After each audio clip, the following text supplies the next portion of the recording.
MLC Kalvakuntla కవితకు bail దిశగా ఢిల్లీలో వేగంగా పరిణామాలు చోటు చేసుకుంటున్నట్లుగా రాజకీయ వర్గాలు అంచనా వేస్తున్నాయి. కవిత అస్వస్థతకు గురికావడంతో ఆస్పత్రిలో చికిత్స చేయించి మళ్లీ జైలుకే తరలించారు. తాజాగా ఆమె ఆరోగ్య పరిస్థితి బాగోలేదని, టెస్టులు చేయించాలని ట్రయల్ కోర్టులో పిటిషన్ వేశారు. ఈ పిటిషన్ను కోర్టు అనుమతించింది.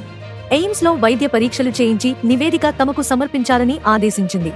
కవిత 4 నెలలకు పైగా జైల్లో ఉన్నారు.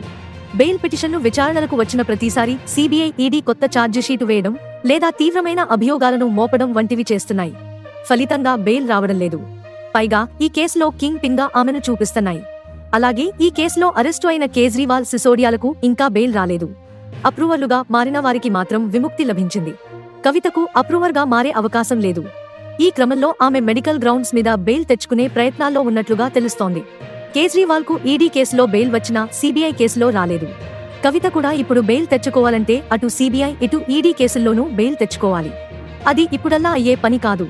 కానీ మెడికల్ గ్రౌండ్స్ మీద బెయిల్ ఇస్తే అన్ని కేసులకు వర్తించే అవకాశం ఉంది. అందుకే ఆ దిశగా ప్రయత్నాలు చేస్తున్నట్లుగా చెబుతున్నారు.